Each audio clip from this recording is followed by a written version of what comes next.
그러면 김강 교수님을 모시도록 하겠습니다. 앞으로 가져주시면 됩니다.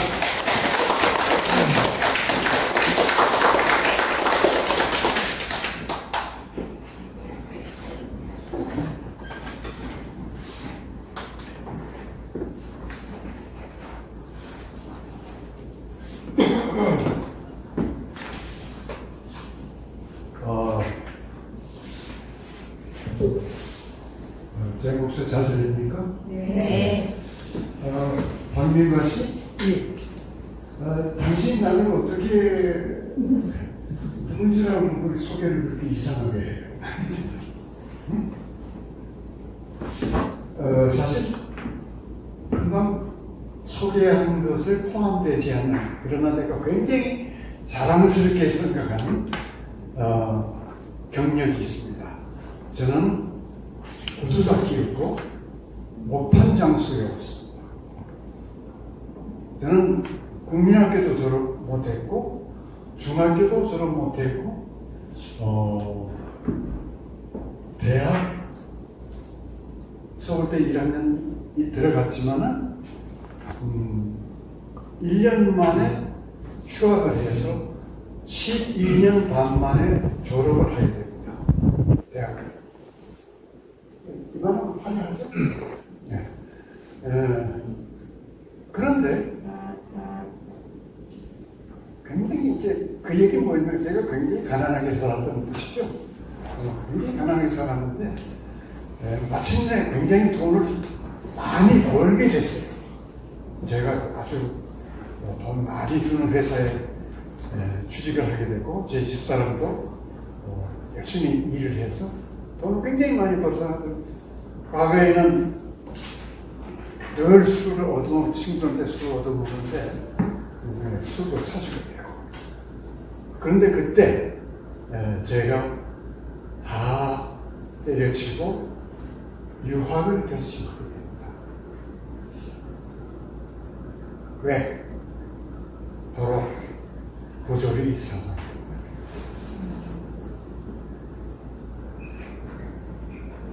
삶의 문제에 대한 답을 얻을 수가 없었어요.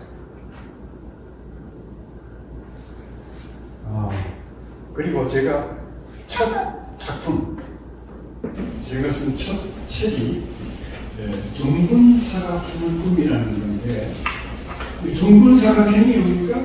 어떤 도형입니까? 불가능한 도형이죠. 역시 부조리, 역사를 말하고 있습니다. 저는 삶을 굉장히 역사적인 걸로 보고 평생 공부를 했고 있었습니다. 연주 한강 작가 때문에 아니죠? 네. 저는 그 아르헨티나의 소설가 보르헤스라고 있죠. 그분의 글을 읽고 굉장히 용기를 얻었어요.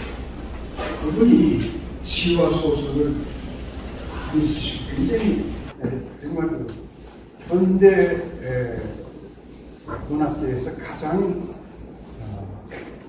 뛰어난 작가라고 볼 수 있는데, 그분이 자기가 쓴 모든 소설은 자기 이야기라고 했습니다. 자기 이야기. 그러니까 자기가 소설을 쓰고 보면 어느 틈에 자기가 보이는 거예요, 그 안에. 그래서 저도 몇 년 전에 용기를 내서 내 이야기를 한번 써보면 어떨까, 그런 생각을 하게 됐어요. 제 이야기 어떻습니까? 저는 굉장히 파란 만장을 사는 사람이기 때문에 이야기거리가 꽤 있겠죠. 그래서 나도 글을 한번 써보자 하고 작업을 쭉 해왔습니다. 그래서 단편, 아주 작은 단편, 예상하는 걸 한 15개 정도 지금 써놓고 있고, 중편 정도 되는 걸 또 거의 완성된 게 있고, 그래서 그 중편된 그것은 5.18 희생자와 5.18 희생자 가족과 5.18 학살자 아들 간의 사랑을 다룬 이야기입니다. 불가능한 사랑 같은데 그런 이야기인데 금년 마침 한번 출판을 해볼까 했는데 이게 한강 작가가 뜨는 바람에 제가 포기를 했어요.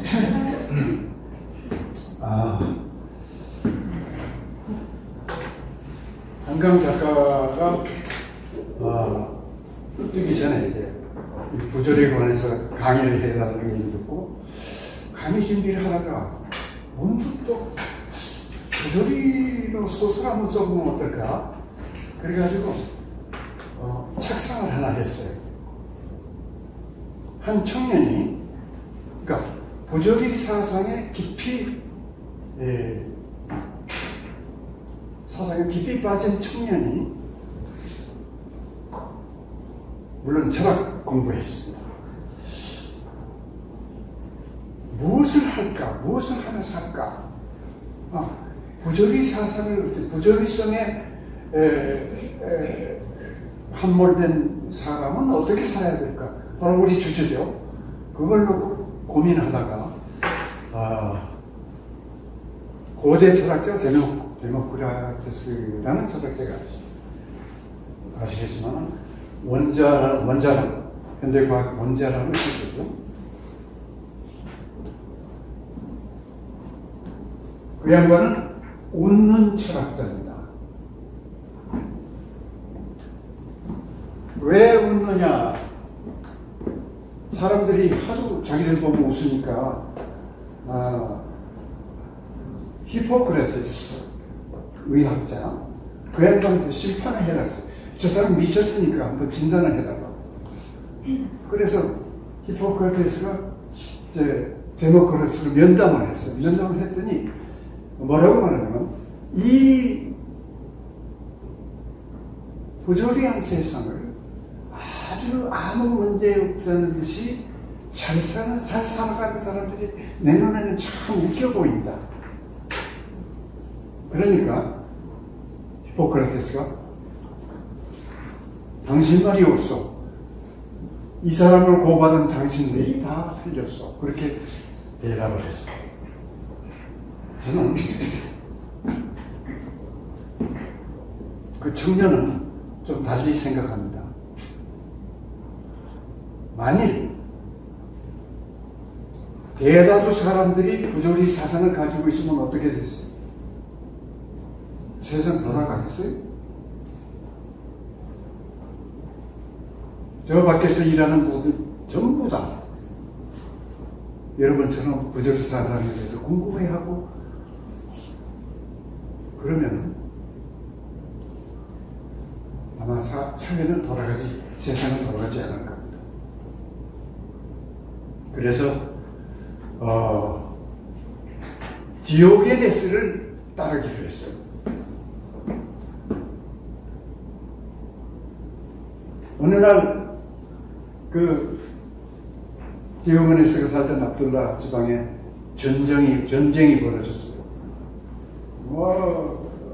난리 구슬 치고 그러는데 디오게네스는 갑자기 자기가 기거하던 통 있죠. 통을 굴렸어요. 굴렸어요.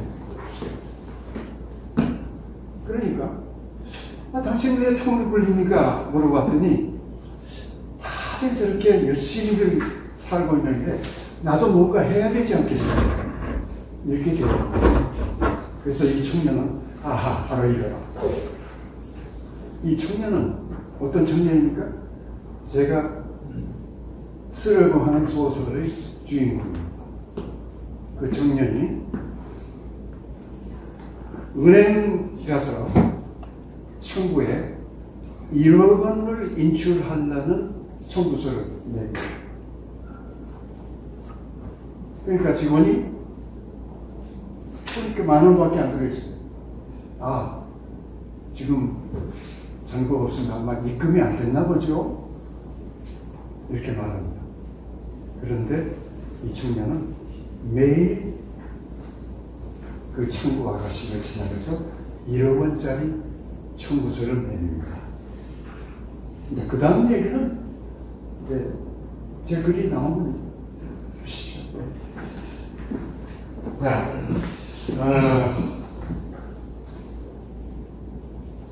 그래서 아마 밖에 있는 분들은 여러분들을 이상한 사람들로 볼 겁니다.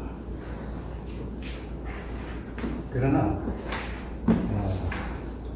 우리 기준에 의하면 저 사람들이 사실 이상한 사람들이죠. 부조리는 일반적 의미는 보통 사회의 부조리 그렇게 말하죠. 그래가지고 선한 사람 잘못 살고 악한 사람은 잘 살아요. 그래서 이게 요즘 정치 상황 보면 우리나라나 미국이나 참 이상하죠. 참 이해할 수가 없어요. 법 집행도 그렇고 빈부격차, 여성 측에서는 유리천장, 그리고 원초적 불평등이 있죠. 어떤 사람은 아주 머리가 좋고 어떤 사람은 아주 미남이냐 어떻게 해요. 건강하게 태어난 사람입니다. 아주 병약하게 태어나기도 하고 부잣집에 태어나기도 하고 부담자가 신혼집에서 태어나기도 하고 사람이 참 알 수가 없어요. 근데 이제 철학적 의미에서는 설명의 부재입니다. 이 설명은 이렇게 생각해 보시면 됩니다. 우리가 태어나서 어떻게 됩니까? 우리가 존재한다는 것에 대해서 어렸을 때 생각을 전혀 못하죠. 못하다가 어느 때 공부를 하다가 생각해 보니까 이상하다는 거예요. 그래서 이제 나의 존재에 대한 물음을 묻게 되는데, 만일 어린아이가 태어날 때 처음부터 생각을 할 줄 알게 태어난다면 어떡할 거예요? 태어나보니까 이상하죠. 내가 이렇게 봐주세요. 나는 잘못을 그리고 왜 이렇게 태어나는가 고민하지 않겠어요? 생각하지 않겠어요? 그러니까 우리가 까맣게 어린아이 때 하지 못했던 질문들을 지금 던지는 겁니다. 그래서 카미가 그렇게 해요. 어떤 것도 설명이 되지 않는다. 국가도, 종교도, 경제도, 정치도, 나라는 존재도 무엇도 설명이 안 된다. 여기서 설명이 안 된다는 것은 이성적으로 설명이 안 된다. 그러니까 우리의 이성은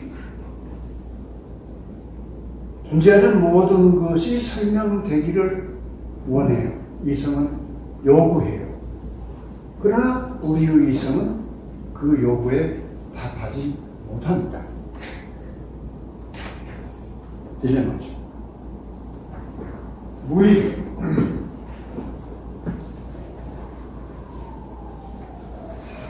카미하고 사르트는 조금 다릅니다. 사르트는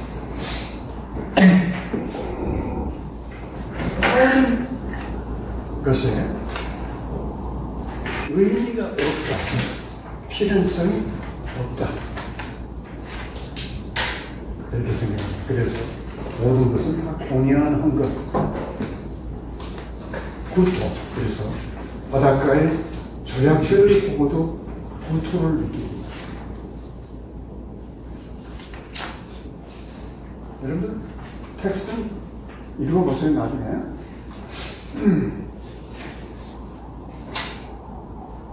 그래서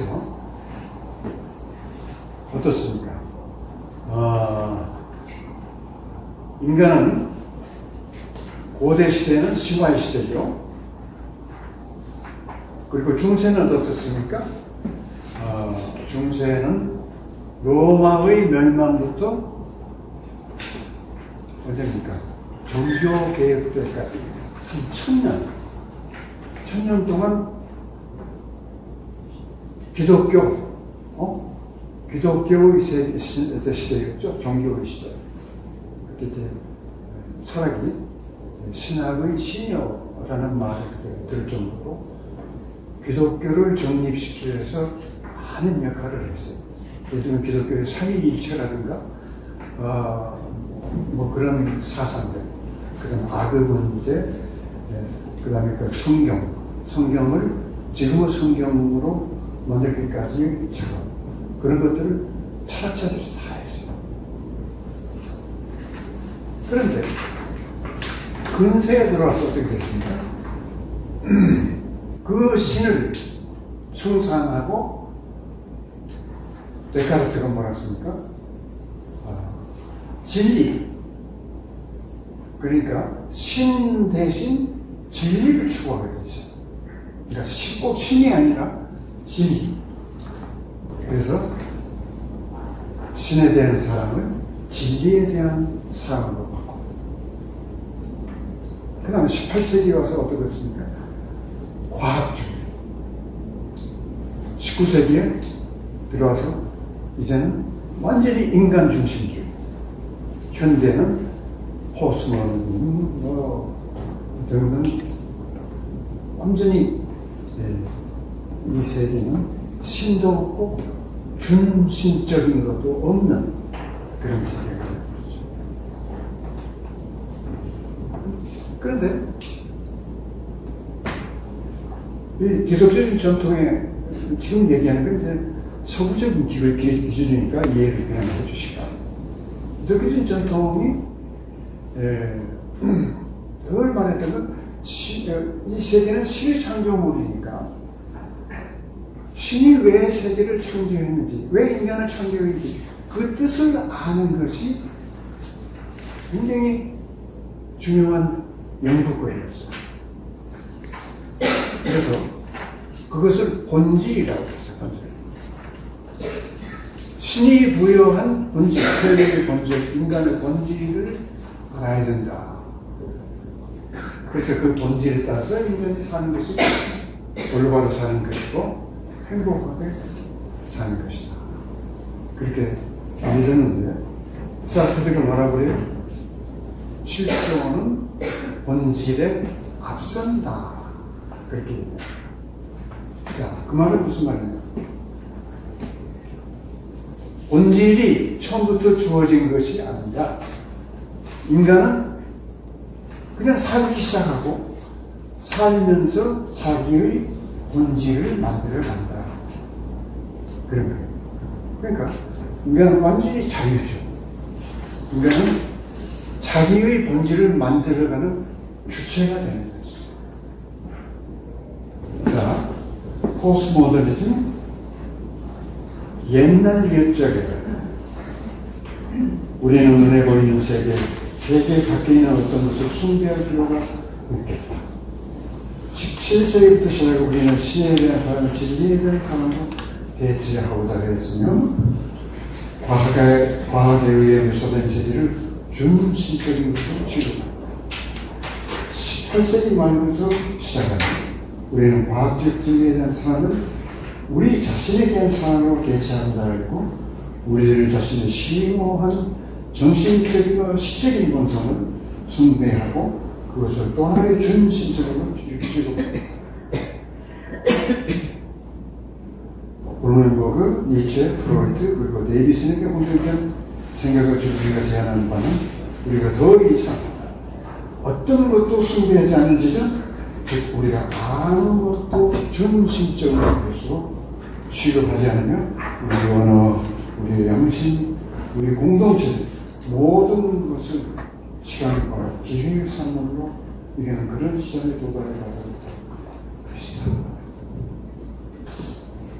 남아공의 데스먼드 투투라는 신부가 있는데, 그분은 당연히 신부이니까 신부로서 역할을 하겠지만 그분의 신과는 다릅니다. 예수는 기독교인이 아니었다. 예수가 기독교인입니까? 하나님도 기독교인이 아니다. 그 말은 무엇입니까? 신을 믿는데 원초적 신. 그러니까 어떤 의미에서는 이게 부조리 사상가들이 말하는 문제거리도 있죠. 종교라든가 뭐 진리에 대한 그런 것들을 일러에 이런 신관으로 쓰여버려요. 당신들 다 헛소리하고 있는 거야. 자, 이런 부조리 상황에서 어떻게 생각하십니까? 벌써 시간이 많이 지나가고 있습니다. 자, 여러분들이 잘 아시는 강요 이방인 메르소라가 아랍인을 태양 때문에 죽이고 얼마든지 살 수 있는 기회가 있는데도 죽음을 택하죠. 죽음을 선택할 수 있겠지. 시지포스의 신화에 잘 아시다시피 산정까지 시지포스가 산정까지 큰 파이를 올려놓는 다시 굴러들이는 걸 다시 올려. 그걸 무한히 반복해요. 이해가 안 되죠. 까미는 그것을 반항이라고 말합니다. 그래서 부조리 사상 자체에 반항하는 그런 자세. 정치적으로 해결하는 방법도 있습니다.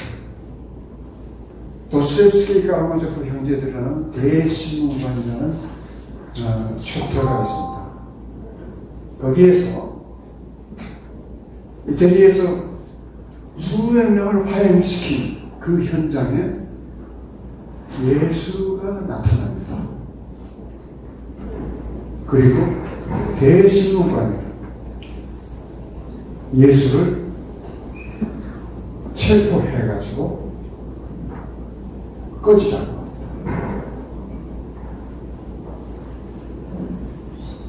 왜 그러냐? 보통 사람들은 당신이 말하는 기준에 의하면 한 사람도 천국에 못 가. 아니, 사실 예컨대 어떻습니까? 마음으로만 가늠해도 가능한 것이다. 아니, 그걸 어떻게 지켜요? 돈을 벌어도 부자가 돼서 안 될 것 같아요. 그래서 이 대신문관은 이 어리석은 사람들을 구원해야겠다. 예수가 할 수 없는 구원을 자기가 하려고 해요. 그래서 속여요. 빵을 주고 속여서 자기 식대로 통치해요. 이게 이런 대신문관 여러분들 누군지 아시겠죠? 히틀러도 대신문관. 그렇죠? 스탈린도 대신문관. 전두환도 대신문관. 빵. 경제하면서 빵을 해결해 주고 왔다고 꼬여서 가진 포괄 정치를 다 그렇게 살 수 있을 거예요. 사실 민주주의는 이 부조리 사상을 전제한 겁니다. 예를 들면 신정정치 때는 신의 뜻을 따라서 국가를 통치했죠. 왜냐하면 왕도 하늘이 내리니까. 그러나 그런 하늘이 사라진 때 뭡니까? 오로지 우리끼리 합의를 해서 우리끼리 합의를 한 그런 정치체제, 그것이 민주주의죠. 그리고 민주주의에서 먹고 사는 문제는 자본주의죠. 그 다음에 개인적으로 돈을 버는 것을 목적으로 자식을 듣고 권력, 성공, 자아실현, 봉사, 그냥 돈 안 새끼는 봉사로 살 수도 있고, 취미생활, 호스피스, 가족 부양 예컨대 자폐아로 태어나 아이를 평생 돌보는 것을 보람으로 여기고 살 수도 있겠죠. 자신 농사 잘 하는 것도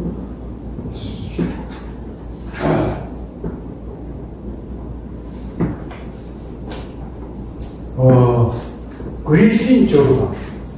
저는 제 집시에 문학과 철학이라는 강의를 개설해서 문학 작품 속에서 문학 작품을 가지고 철학을 하는 그런 수업을 했는데 꽤 인기가 있었습니다. 그래서 반드시 취급한 작품 중에 하나가 그리스인 조르바.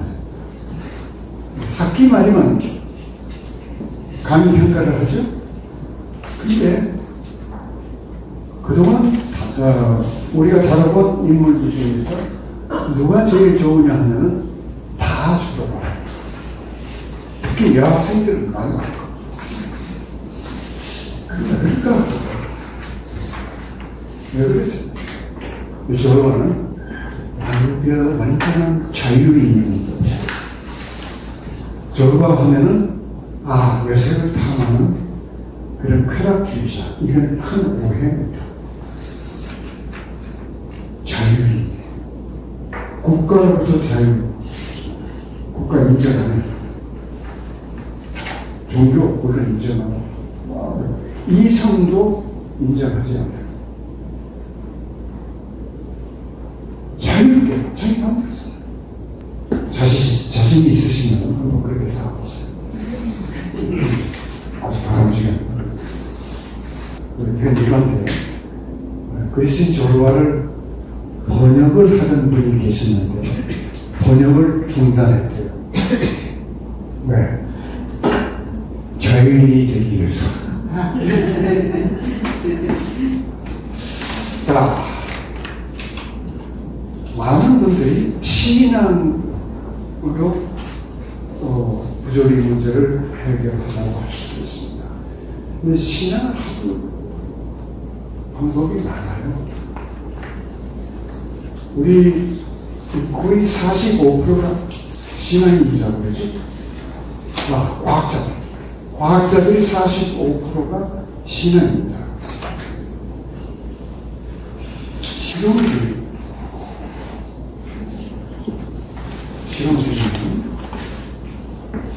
철학에서 진리론 중에 하나입니다. 어떤 사실이 진리라는 것은 그 말과 세계가 일치를 하는 거죠. 예를 지구는 둥글다라는 말과 실제 지구가 둥글어야 지는 거죠. 근데 실용주의는 뭐냐면 결과가 좋으면 좋은 거예요. 맞는 거예요. 결과가 받아들였으면 그러니까 예를 들면 신비 체험을 합니다. 이게 써있는 것 같이 신비 체험을 해요. 그리고 그 사람의 삶이 바뀌어요.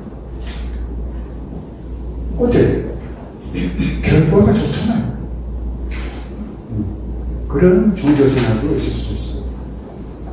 여러분이 잘 아는 김승옥 작가. 어떻게 그가 소설을 만드는지 아시죠? 신비 체험을 하고 소설가의 길을 가지 않습니다. 그분이 계속 소설을 썼으면 한강보다 먼저 노벨상을 받았을지도 몰라요. 보편적 의미로서의 신앙생활. 테일러 드 샤르댕이라는 프랑스 신부, 진화 창조론자입니다. 진화적 창조론자. 이분은 하나님의 세상을 완성되게 창조하였다 하는 것을 거부합니다. 사실 하나님의 세상을 완성되게 창조하였다는 것 때문에 기독교에서 굉장히 골치 아픈 문제가 있죠. 악의 문제. 그렇죠? 왜 하나님이 세상을 악이 창조하고 악이 오히려 승리하도록 창조했을까? 그 문제를 해결할 그게 남짓입니다. 그런데 이 샬댕은 하나님은 지금도 창조 작업을 진행하고 계시다. 그래서 기독교 신자는 누구냐? 하나님을 도와서 이 세상을 천국으로 만들고자 협력하는 하나님의 협력자. 야, 이게 많이 기독교 신자, 여러분 기독교 신자 얼마나 계신지 모르겠지만 이런 생각을 가지면 신앙생활이 굉장히 신날 것 같아요. 안 그래? 와, 자기가 하나님 편에서 세상을 천국으로 만든 작업을 협력자예요. 홀 틸리히는 존재의 용기이라는 말을 씁니다. 우리가 살다 보면 신앙이 아무리 깊어도 의심하지 않을 수 있는 그런 불행한 일도 하나 그러죠? 그 세상 보면 과연 신 존재할까 의심스럽습니다. 그런데 홀티는 그럼에도 불구하고 살아라 하는 것입니다. 그럼에도 불구하고 살아라. 이것이 존재의 용기랍니다. 그러니까 그럼에도 불구하고 엄청나게 중요한 말입니다. 자, 선천성 불구 환자가 집안에 있습니다. 얼마나 힘듭니까? 그럼에도 불구하고 기뻐하면서 살아라 그거예요. 그럼에도 불구하고. 내가 장애인입니다. 얼마나 불편하겠어요. 그럼에도 불구하고 기쁘게 살아라. 여러분, 비트겐슈타인이라는 철학자 아시죠?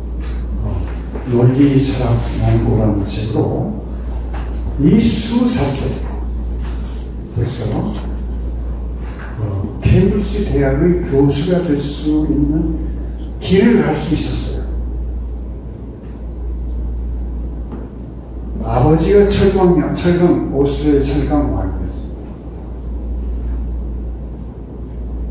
전쟁을 참전 중이었는데, 2차 대전. 참전 중에 아버지가 돌아가시면서 엄청난 유산을 물려줬어요.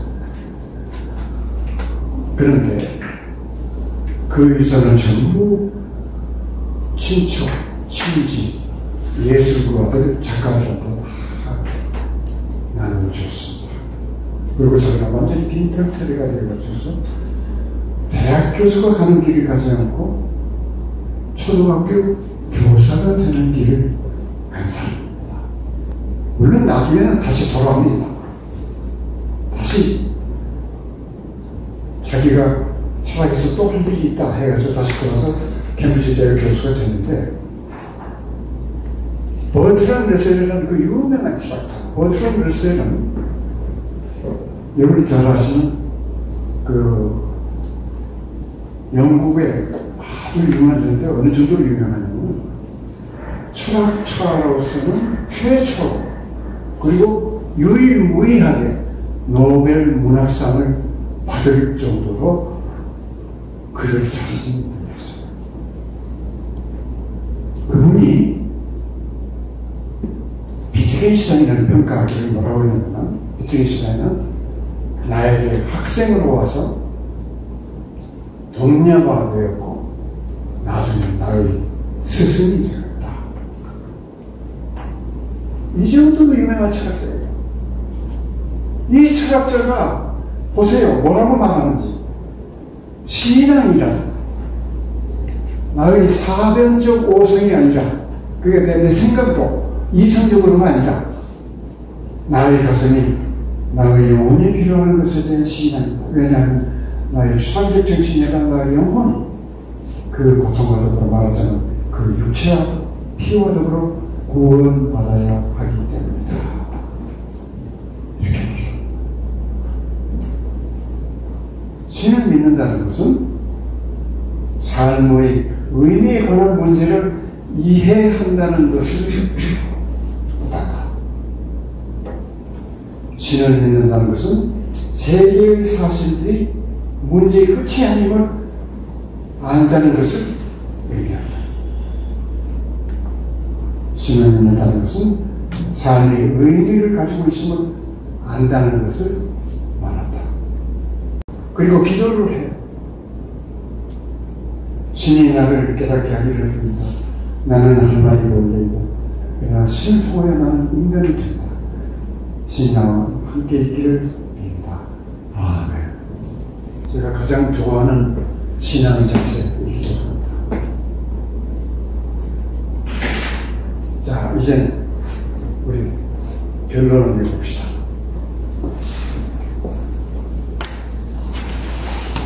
저는 인간을 정의할 때 파스칼 하나는 인간을 뭐라고 그러죠?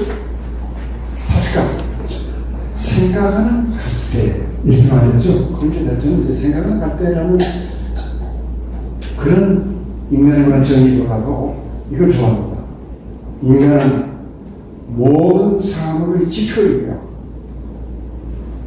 보자를 거듭는 땅의 본래 진실의 관리자이고 불확실함과 오류의 하수이며 우주의 광채이자 찌꺼기다. 모든 사물의 지표이죠.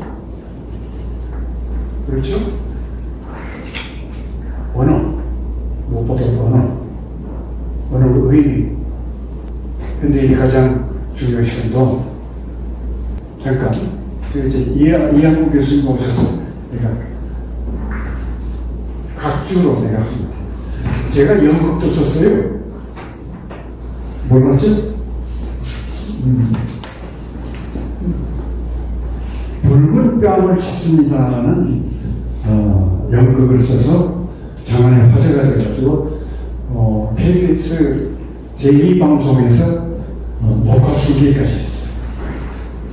그때 바로 이한국 교수가 배우들 중에 한 사람이었습니다. 아주 유명한 배우였어요. 배우 중에 가장 유명한 배우였어요. 자, 모든 사물을 그러니까 인간을 빼면은 인간 문화가 다 없어져 버리죠. 그렇죠? 그러니까 인간 문화, 그러니까 자연과 문화 이렇게 놓고 볼 때 문화는 뭡니까? 자연이 해주지 못한 것을 인간이 만든 거죠. 이 과학자들의 오만이 그 잠깐만 짚고 나갑니다. 과학자들은 뭐라고 하냐면 특히 물리학자들이 모든 것은 원자이다. 따라서 원자를 알면 세계를 안다. 이렇게 말해요. 원자라는 세계를 압니까? 원자라는 문화를 압니까? 어떤 나무에서 볼펜 하나라도 열리는 나무가 있습니까? 천년, 몇 억 년이 가도 컴퓨터가 열리는 나무는 없을 겁니다. 인간이 없습니다. 그러니까 인간이 존재함으로 해서 문화가 생각, 만물이 의미를 띠게 되고 그래서 우리가 누리며 사는 것이죠. 그러니까 모든 사물의 지표, 그 말이죠. 그런데 또 보잘것없는 땅이에요. 벌레 같은 사람 솔직히 반갑습니다. 벌레 봐도 못한 사람 아닙니다. 진실의 관리자,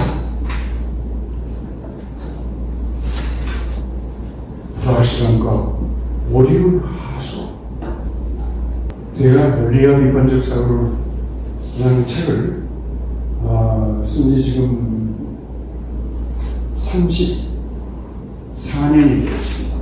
1990년에 그 책을 초판이 나왔어요. 지금은 이제 사쇄가 아니라 그것을 수정해서 최신판이라는 것이 지금 최종본인데, 여러분 이건 제 자랑입니다. 그 책이 지금도 팔려요. 어때요? 저는 우리 사회 합리화에 그 책이 조금 기여했다고 생각합니다. 예를 들어서 수능이 사고력 위주로 바뀌었다든가, 논술 문제가 추출된다든가. 그런데 세상은 불확실함과 오류의 하수구 같아요. 제 책이 역할을 전혀 못한 것 같아요. 그런가 하면 우주의 광채, 그리고 또 우주의 직업이다.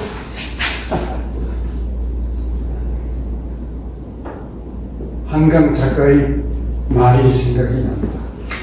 세상은 왜 이렇게 폭력이 가득할까? 그런데 세상은 왜 이렇게 아름다울까? 지금 파스칼의 이야기를 한마디로 얘기하는 것 같아요. 앞서 보레스 얘기를 했지만, 저는 또 보레스의 더한 말 굉장히 중요하게 생각합니다. 나에게 세계관이라는 게 있다면 나는 세계를 수수께끼로 생각해. 그에 관한 한 가지 아름다운 사실은 수수께끼가 풀리지 않을 거라는 점이죠. 나는 이 세계에 수수께끼가 필요하다고 생각해요. 그것에 늘 경이로움을 느낀답니다. 제가 지난달에 모 세종대원에 가서 목사 후원 선생님들에게 철학과 신앙이라는 제목으로 강의를 했는데, 거기서 신학과 학생들한테 그런 얘기를 했습니다. 철학자들이 신존재 증명을 굉장히 하려고 노력을 많이 했는데, 여러분들 어떻게 생각하세요?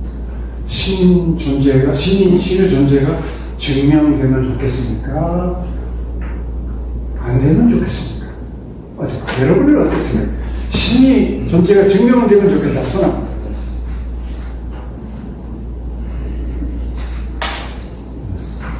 증명이 되지 않으면 좋겠다. 비슷하네요. 신 존재가 증명되면 이제 종교는 없어지죠. 그럼 교과에서 그것에서 배우면 되잖아요. 과학적 지식이 없듯이. 이게 신의 존재가 증명이 안 되고, 이게 수수께끼예요. 그리고 수수께끼가 풀리지 말아야 돼. 그래야 살 맛이 난다 그러지. 그래야 내가 이 부조리인도 이렇게 움직이는 공간이 생긴다고 그래요. 이것대로 살지 않고 자유를 위해서.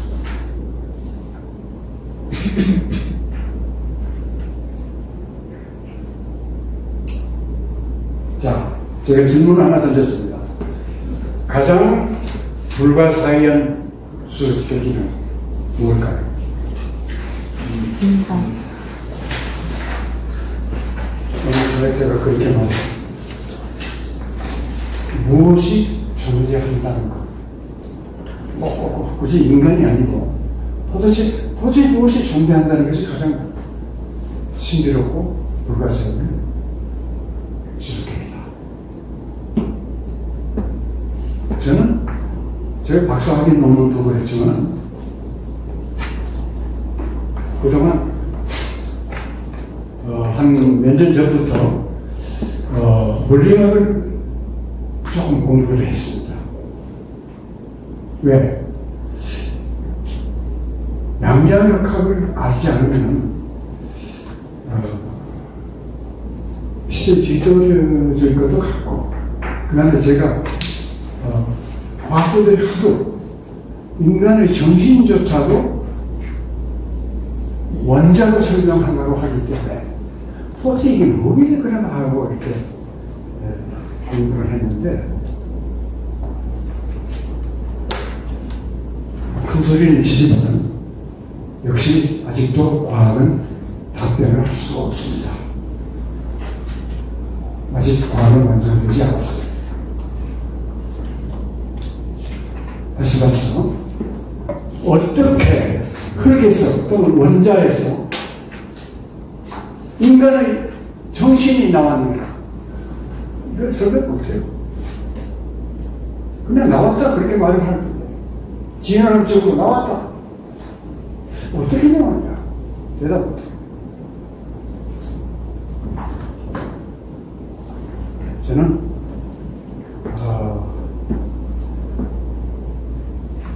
인간의 존재, 이 광활한 우주 속에서 인간이라는 존재가 있다는 사실이 가장 경이롭고 놀라운 실득이라고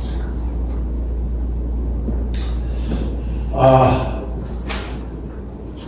제가 그 철학이라는 인간이라는 책에서 무신론자도 철학적으로 깊이 생각해 보면 종교를 가지지 않고 신을 믿지 않을 수 없다, 그런 견해를 폈습니다. 그게 존재 각성이라는 겁니다. 자, 소크라테스가 뭐라고 그랬죠? 너 자신을 알라. 여러분들은 자기 자신을 아십니까? 참 힘들죠. 한강도 그 문제를 굉장히 고민을 많이 하더라고요. 한 가지, 한강 작가께서 철학을 공부하면 어떨까, 그런 생각을 해봤어요. 공부하면 훨씬 차원이 다른 독글도 쓰지 않을까. 그래서 우리 이렇게 이력을 보니까 철학 공부하는 흔적은 전혀 없어요. 문제의식은 굉장히 철학적이에요. 자, 나라는 존재는 뭡니까? 유일자죠. 우주의 전 역사 속에서 나는 단 하나입니다. 단 하나예요. 또한 나라는 존재는 소우주입니다. 큰 우주라는 얘기하고 큰 우주를 내 마음속에 담고 있죠. 그래서 내가 죽으면은 나라는 소우주는 사라지죠. 그러니까 한 사람 한 사람이 죽음을 맞이할 때 우주 하나씩 사라집니다. 나는 소우주입니다. 나는 내 세대 속에 갇혀있고 유배되어 있다, 이렇게 볼 수 있어요. 또한 나의 존재뿐만 아니라 세상에 존재하는 모든 것을 어때요? 선물로 받았죠. 예를 들면 이 도서관이 존재하게 하는데 여러분들 기여한 바 있습니까? 없죠? 자, 생각해 보십시오. 어떤 술꾼이 자기도 한 일이 있다. 술 마시고 오다가 전봇대에 오줌을 쌌다. 그 정도 기여를 했을지는 몰라요. 그러나 내가 한 일이 없는데 전부 마련해 놓고 있어요.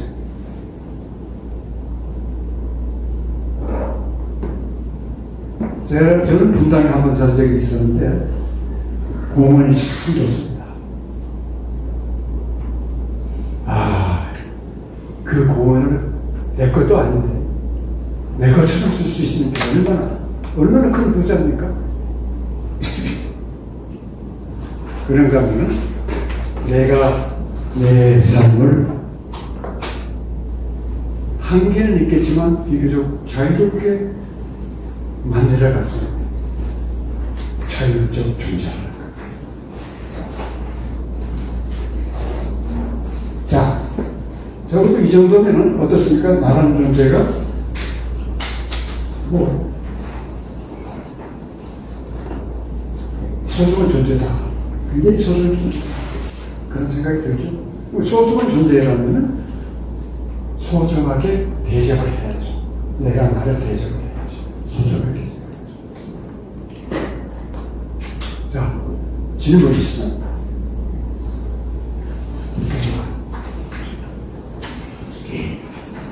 네.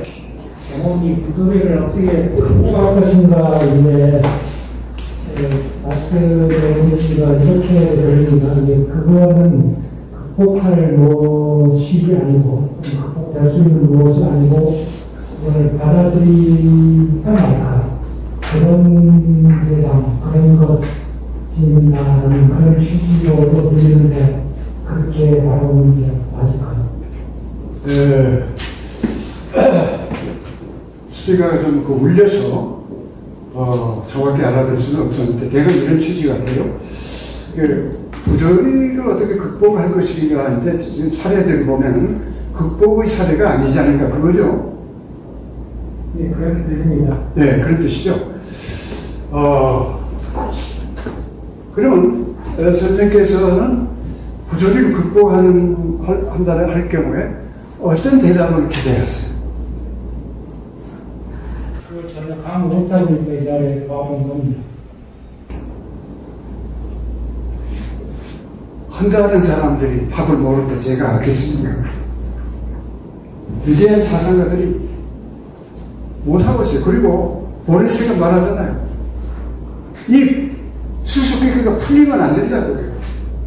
풀리면 안 된다고요.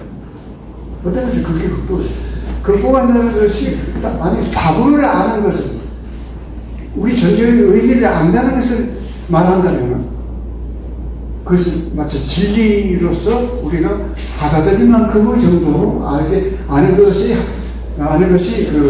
극복한다는 것은 그런 극복은 있을 수가 없다. 그래서 나름대로 다 그런 부조리의 속에서 이방인 같이 생각되면서 허무감을 느끼고 그렇게 살지만은 각자 이렇게 사는 방법도 있다. 그런 샘플을 이렇게 보십니다. 예, 질문 감사합니다. 또 지금 예. 네, 저는 타마 제인 재단에서 독서 모임 지원하고 있는 애기들 엄마입니다. 이제 사회적으로 여러 가지 이슈들이 있는데요. 두 아이의 엄마로서 현실적으로 살아가는 문제가 있어서 이제 이 사회적인 부조리와 직접적으로 대면할 때 좀 소신적인 태도로 일관되더라고요. 그럴 때마다 저에 대한 무기력감, 실망감도 동시에 올라오면서 여기에서 말한 저에 대한 혐오감도 약간 올라오더라고요. 그런데 한 개인으로서 어떻게 이런 상황에 직면하면서 살아갈지, 그리고 그 모습이 우리 아이들한테도 좀 부끄럽지 않을 수 있을지, 이런 부분에 대해서 좀 궁금하고 좀 지혜를 얻고 싶습니다.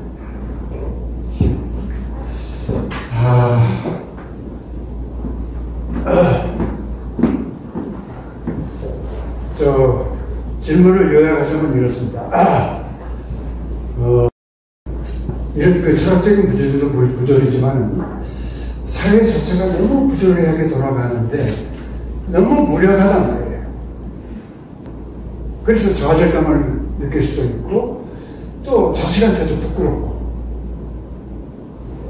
그런 이름의 딜레마에 봉착해 있는데 어떻게 하면 좋겠냐 그 말씀이죠. 아니 또 다른 생각이 그런 질문입니까? 네. 그럼 살아가는 이슈들도 항상 생존의 이슈가 있어요.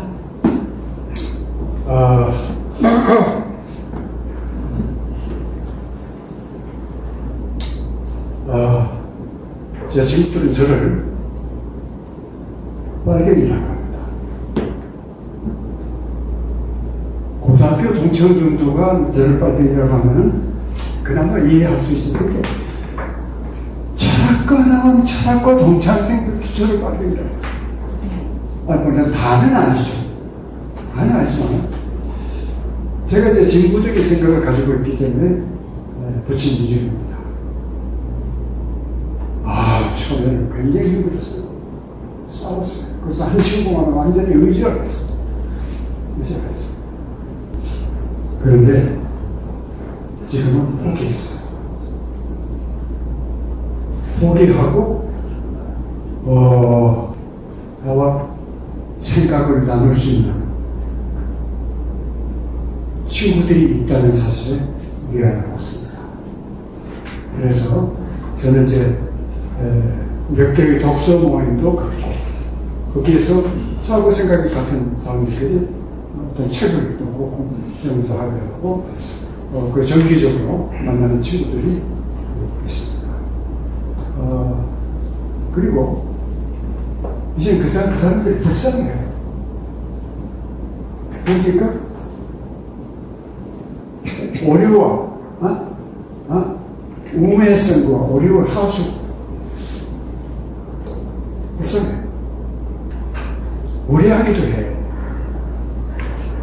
제가 있는 자리에서 막 정치적인 말을 해서 마치 자기들이 세상이나 되는 것이 왜다.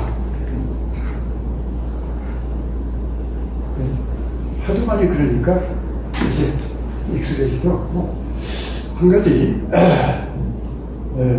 여러분, 저는 유시민 작가의 말을 가끔 비판하겠습니다. 그분이 소개하는 진보란 무엇인가에 대한 그런 얘기를 제가 잠깐 살펴볼게요. 누가 진보주의자냐?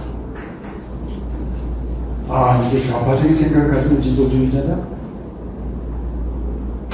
이 세상이 뒤집어 엎어지는 게 진보주의자냐? 정권이 바뀌기를 바라면 진보주의자? 그게 아니고, 첫째, 세 가지가 있어요. 첫째, 가난으로부터 자유롭고자 하는 사람. 가난을 면하기 위해서 애쓰는 사람. 그 조건을 했습니다. 둘째, 잘못된 제도로부터의 자유를 추구하는 사람. 그러니까 잘못된 제도를 고치려고 사회적 참여를 한다든가, 글을 쓴다든가, 친구들하고 얘기할 때 자기 생각을 말하는 어쨌든 마지막에 굉장히 우리 철학적으로도 중요한데, 잘못된 의식으로부터의 자유, 잘못된 생각으로부터의 자유. 자, 잘못된 생각이 예컨대 뭐가 있습니까? 남존여비, 그 다음에 효도,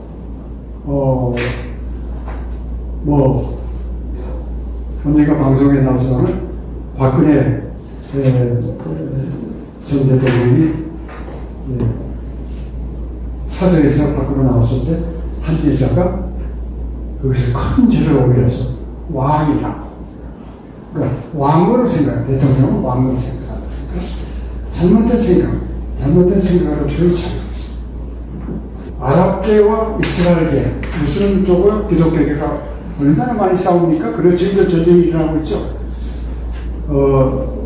저는 이스라엘의 그 전쟁 그것을 빨리 종식되기를 바랍니다. 그런데 이 전쟁은 역사적으로 계속되고 왔지만 종식되지 않을 거라고 저는 확신합니다. 왜 그러냐? 물론 그 전쟁 아니어도 역사적으로 예를 들면 10년을 한 텀으로 보면은 평화가 나온 때는 1년밖에 없습니다. 역사 전체로 볼 때 5,000년 역사는 4,000년 동안 전쟁을 했어요. 이제 전쟁의 이유가 여러 가지 있었지만, 무슬림 때와 이스라엘과의 관계는 무슬림 때에 상당한 문제가 있습니다. 그들은 의심을 모르는 민족이에요. 의심을 모르는 민족입니다. 여러분 아라비아 로렌스라는 영화를 아마 보신 분 계실 거예요. 지혜의 7 기둥이라는 방대한 책을 영화한 건데, 영국 장교가 아랍 민족을 해방시키기 위해서 아랍 전쟁에 뛰어들어서 몇 년간 아랍인들과 생활하면서 깨달은 것을, 경험한 것을 그 소설에 쓴 거예요. 거기서 말합니다. 그들은 의심할 줄 모른다. 누가 말하면 그대로 솔깃하다. 모든 걸 흑백으로 본다.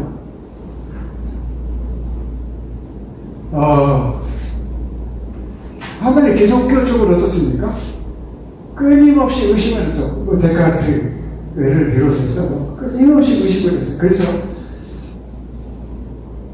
로렌스가 그렇게 말합니다. 의심은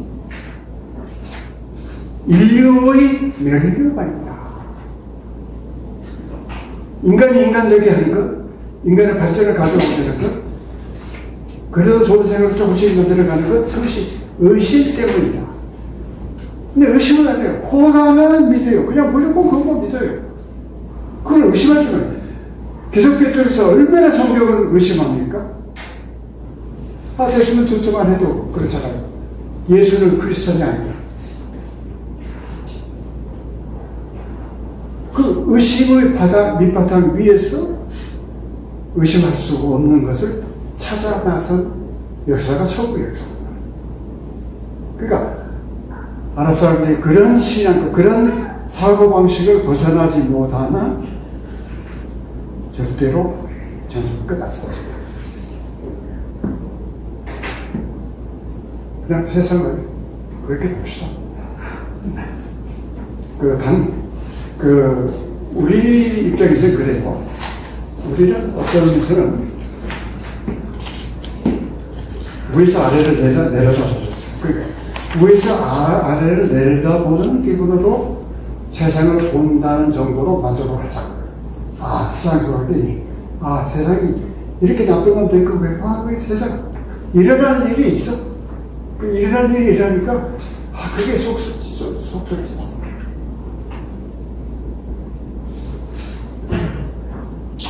재밌다. 또 그런 일이 일어나고. 그리고 어떻게 그걸 해결하는지 구경도 하고, 가능하면 내가 참여해서 할 수 있는 일도 하고. 자, 또 질문 있어. 예.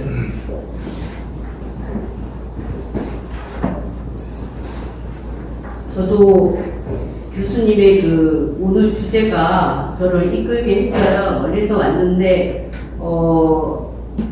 이거는 이제 교수님 강의와 관련된 주제는 이제 제가 비슷하다고 보는데, 한강 작가의 어제 신문 기사에 보니까, 얼마 전에 기자와 인터뷰한 내용에서 제가 너무 감동이 되었어요. 그 기사를 보고 한참을 앉아서 먹먹했는데, 왜 만성 적자에 시달리는 독립서점을 운영하는가?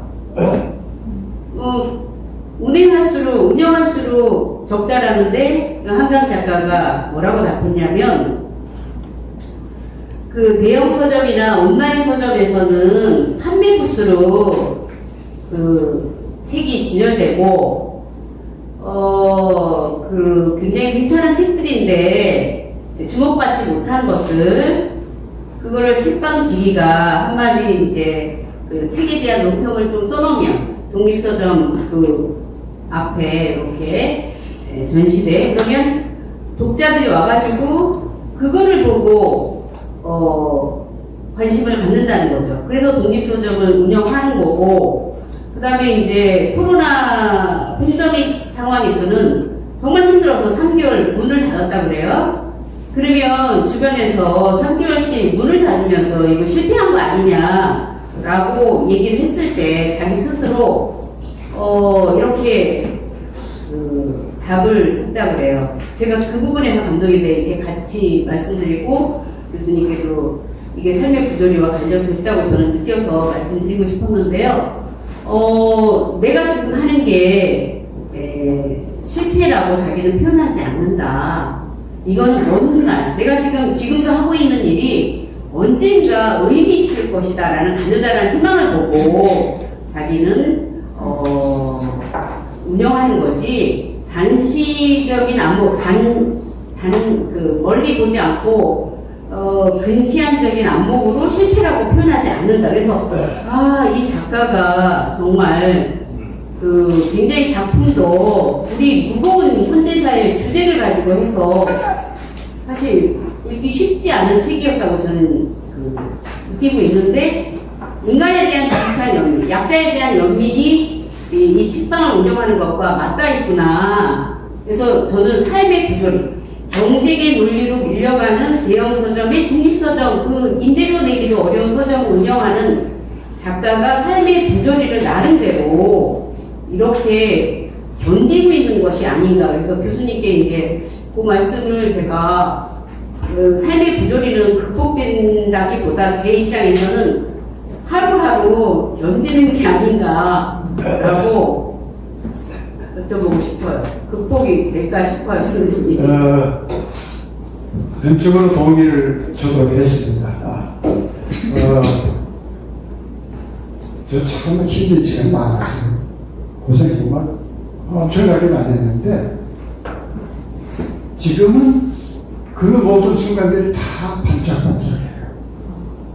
그래서 삶의 어려움을 당하는 것이 문제가 아니라 그 문제를 어떻게 내가 소화하느냐 하는 것이 중요한 것 같아요. 그리고 어떤 것은 그런 우여곡절이 있는 삶이 곱씹어 볼만해요. 제 딸이니까 외손녀니까 대학 1학년생인데 앞으로 영문과예요. 앞으로 소설가를 꿈꿔요. 그런데 지금 미국에 있어요. 그런데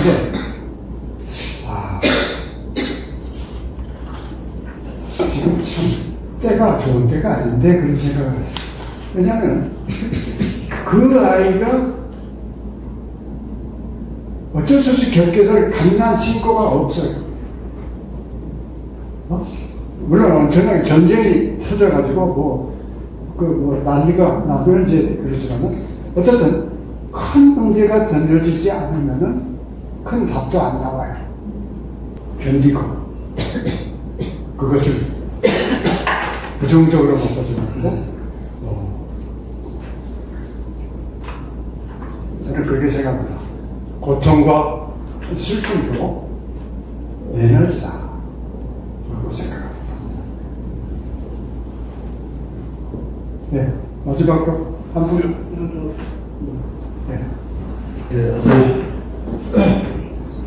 조만간 저도 이게 강의를 듣게 됐습니다. 근데 인간이라는 심오한 바다에서 부조리의 함 속에서 홀로 존재해야만 하는 철학적 제 자신을 느끼는 시간이었습니다. 그래서 제가 현실적으로는 사실 우리 국내에서 의학 분쟁이라든가 그런 자신들의 이익을 위해서 끝없는 부조리한 싸움을 하고 있는 것도 현실이라고 생각합니다. 그런데 이 교수님이 여기 제목이 삶의 부조리를 어떻게 극복할 것인가, 이 해답을 찾기보다는 여기 부조리와의 동행, 이것에 공감하고 좋은 시간이었다고 저는 생각하고 있습니다. 감사합니다. 우리 소설을 끝내야 될 텐데. 네, 한강 열풍이 좀 지나야 제가 갈 것 같아요. 네, 이상 마치겠습니다.